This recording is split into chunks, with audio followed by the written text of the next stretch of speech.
A queen has finally achieved the one thing she wanted her entire life, the Iron Throne. But in Westeros, claiming the crown doesn't mean the war is over. It's the moment when you have to decide just how far you're willing to go to keep it. Before we begin, this video contains full spoilers for the Season 3 finale of House of the Dragon. In the final episode of Season 3, Rhaenyra Targaryen finally decides to act like a conqueror rather than a negotiator. At the same time, the king everyone believed was finished makes an unexpected return. The dragon that was supposed to be their greatest advantage slips out of control, and the line between a queen who saves the realm and a ruler who governs through fear slowly begins to disappear. This episode marks the birth of a completely new version of Rhaenyra. The first sign of her transformation comes when she dismisses Mysaria. Mysaria represented the ideals of Rhaenyra's father, a belief in diplomacy over violence. She stood for peace, solving conflicts through politics instead of war, avoiding unnecessary bloodshed, and always thinking about the people. Rhaenyra herself tried several times to achieve victory without bloodshed. She spared Aemond once, a decision that ultimately led to the fall of Tumbleton. She also attempted to take King's Landing without launching a full-scale attack, risking her own life in the process. The result was that Aegon survived. The moment Rhaenyra learned that Aegon was still alive, everything changed. The actors themselves have spoken about Rhaenyra's character arc. They explained that the writers turned her internal conflict between conscience and ambition into two physical characters within her story. Daemon represents her desire for power, while Mysaria represents her conscience. By sending Mysaria away, Rhaenyra symbolically abandoned her conscience and fully embraced the pursuit of power. Mysaria's dismissal marks the point where Rhaenyra's reign begins crossing the very line she once feared, the path toward authoritarian rule. Even the relationship she formed in the previous episode takes on a completely different meaning as her transformation continues. If you remember, throughout the previous season, Rhaenyra was constantly reading historical books. And every time the camera showed the pages she was studying, she was actually reading about the actions and history of Aegon the Conqueror's sister, Queen Rhaenys, the same Rhaenys who was killed in Dorne. Rhaenyra also repeatedly went to the skull of Rhaenys' dragon, Meraxes, whenever she had something important to say. The show also started to show a major change in Rhaenyra's character. She had begun seeing the people around her mainly as tools she could use. When she was talking to Baela, she even mocked her Valyrian bloodline. Baela told her, essentially, that she only used other people. Rhaenyra grabbed her by the jaw and told her, I should not blame you for it, truly. Insolence runs in your blood. she was actually mocking the bloodline of House Velaryon, because Baela is the granddaughter of Lord Corlys Velaryon. Then, a few minutes later, when they went into the temple to manipulate Corlys' son into killing the High Septon, Rhaenyra turned to him and told him, You are the blood of old Valyria. she said this because she wanted him to abandon the religion of the Seven and return to the gods of old Valyria. But at the same time, she was indirectly telling him something extremely important. She was basically saying, I recognize you as a true son of Lord Corlys Velaryon, and you are going to become the heir to Driftmark. In other words, she was telling him that he could eventually succeed his father. She never said it directly, but that was the message behind her words. And that is one of the reasons he remained so loyal to Rhaenyra. Later, when Lord Corlys' soldiers wanted to leave to rescue him, Aelin stopped them. He even began presenting himself as their leader, saying that he was their lord and that they needed to accept him as their commander. So here we saw a major change in Corlys' son's character.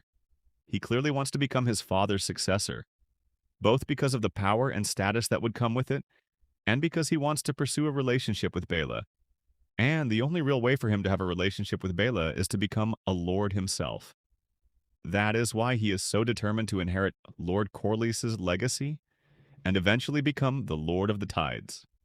Rhaenyra's speech also contained several interesting details. First of all, when she started talking about the prophecy, she actually altered the prophecy. Remember, Viserys once said that it was their duty to rule wisely because when the long night came, Someone from House Targaryen had to be in power because only they could stand against the Night King. But Rhaenyra changed the prophecy. She said, I am the chosen one. I am the prince that was promised. And then it gets even more interesting. When she reached that part of her speech, she suddenly switched languages and started speaking High Valyrian, the language spoken by the Targaryens. That means no one standing there actually understood what Rhaenyra was saying. Even the people close to her didn't necessarily understand it. Even Joffrey, who was standing beside her, didn't know High Valyrian. But why did she switch languages? Because in High Valyrian, the word for prince doesn't have a specific gender. The same word can refer to either a male or a female. Rhaenyra didn't want to use the words prince or princess because she didn't want to give the prophecy a specific gender. So she deliberately switched languages to make sure that she could still be the person described in the prophecy. We've also seen Rhaenyra struggle with her identity as a woman several times before. She has said things like, I have the body of a woman, but the heart of a king. She has also spoken about feeling physically weak. Here, she seems to be hiding that sense of weakness behind her choice to change languages. During her speech, she also gave another piece of inaccurate information. She claimed that her family was the only family to survive the destruction of Valyria. But the Velaryons, who were standing beside her, also came from Valyria. They were one of the few families with the ability to ride dragons who survived the doom. Once again, Rhaenyra seems to have changed the story to make it sound as though her family's survival was proof that the gods had chosen them. And there was another interesting thing she did. If you remember when Criston Cole was about to be killed, he raised his hand and shouted, "We light the way!" That's the motto of House Hightower. Every major family has its own words. The Starks say, "Winter is coming," while the Hightowers say, "We light the way." And at the end of her speech, Rhaenyra shouted that she was the one who lights the way. In other words, she took the words of her enemies and used them in her own speech. Even when Helena warned her that she was becoming a bad person, Rhaenyra refused to listen. Even when she saw the blood crown that Helena had woven, she pushed it aside and didn't give it much importance. The creators of the series have said that Rhaenyra has paid an enormous price to reach this point. The sacrifices and losses have become so heavy that she can no longer turn back. If she turned back now, it would mean that the deaths of her two sons were ultimately meaningless. Another point is that High Septon believed that Rhaenyra would learn from history and wouldn't kill him. And as we saw before, Rhaenyra was genuinely afraid of confronting him, but now she had no other choice because Aegon was still alive. Aegon was the person the Faith of the Seven recognized and followed. That meant Rhaenyra would eventually have to go to war with the Faith as well. Rhaenyra came there intending to legitimize her rule, but instead, she effectively ordered a murder in a place considered sacred, a sanctuary where weapons were not even supposed to be allowed. So instead of gaining legitimacy, she has now committed blasphemy, murder, and a violation of sacred ground.